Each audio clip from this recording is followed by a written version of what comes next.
Disregarding the principles of the Charter is an expression of neo-colonial ambitions, which leads to increased global instability and multiplies regional conflicts. For decades, numerous crises in Africa have remained unresolved, largely inherited from colonial times, when borders were drawn literally with a ruler, without any consideration for ethno-confessional factors. Another vivid example provoked by the West is the crisis in Ukraine, through which NATO and the European Union want to, and already have, declared a real war on my country and are directly participating in it. 80 years ago, with my country's key role, German Nazism and Japanese militarism were defeated. A decisive contribution to the victory was made by the People's Republic of China. This victory made it possible to establish the United Nations, which the Founding Fathers entrusted with the mission to spare future generations from the scourge of war and to promote social progress. Relying on the principles enshrined in the UN Charter in their entirety as a whole and in their interconnection is the key to peaceful and progressive development for all states without exception, both large and small. Disregarding the principles of the Charter is an expression of neo-colonial ambitions, which leads to increased global instability and multiplies regional conflicts. For decades, numerous crises in Africa have remained unresolved, largely inherited from colonial times, when borders were drawn literally with a ruler, without any consideration for ethno-confessional factors.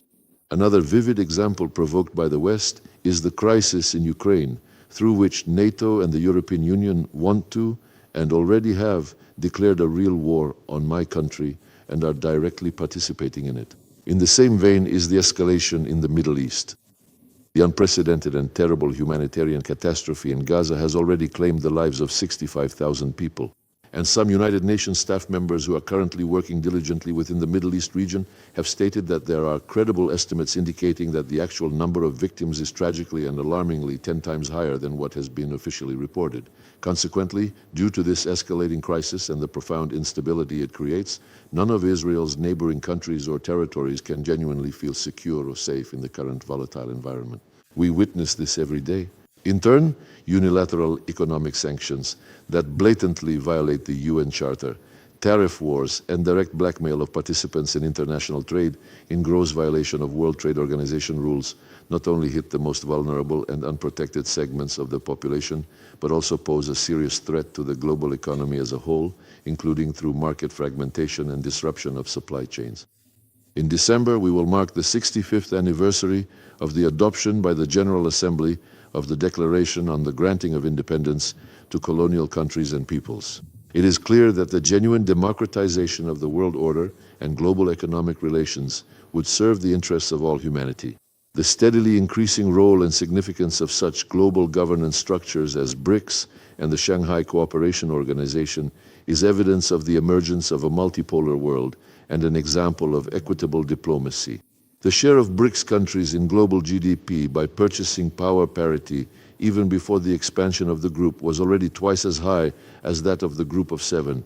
And at the BRICS summit in Kazan last year, concrete proposals were put forward to create a new settlement infrastructure and to establish independent exchange-traded investment mechanisms. Work has begun on establishing the SCO Development Bank. All these and other initiatives are intended to increase the effectiveness of economic cooperation among the countries of the global majority and to protect it, to shield it from unfair competition. I would especially like to highlight the vast potential of the Group of 20. Its composition reflects the current geopolitical realities.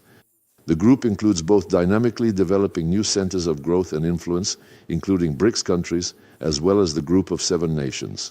We advocate for the prompt implementation of the agreements previously reached within the G20 framework to strengthen the role of the countries of the Global South and East in the International Monetary Fund and the World Bank, in proportion to their actual weight in the world economy and finance. It is also important to revive the activities of the World Trade Organization as the only recognized regulator of multilateral trade. At the same time, we proceed from the understanding that, as was originally intended, the G20 should focus on economic issues in its decisions without getting involved in attempts to predetermine matters of the military political agenda to the detriment of the prerogatives of the UN and its Security Council. Mr. Chairman, South Africa's profound and meaningful motto as the esteemed chair of the Group of 20, which is Ubuntu, truly means, as I deeply understand it, I am because we are, and we are because I am. In other words, it is about the interconnectedness between peoples. We hope that the upcoming summit in Johannesburg this November will send a strong signal in line with this unifying philosophy and become an important milestone in addressing the many challenges of our time.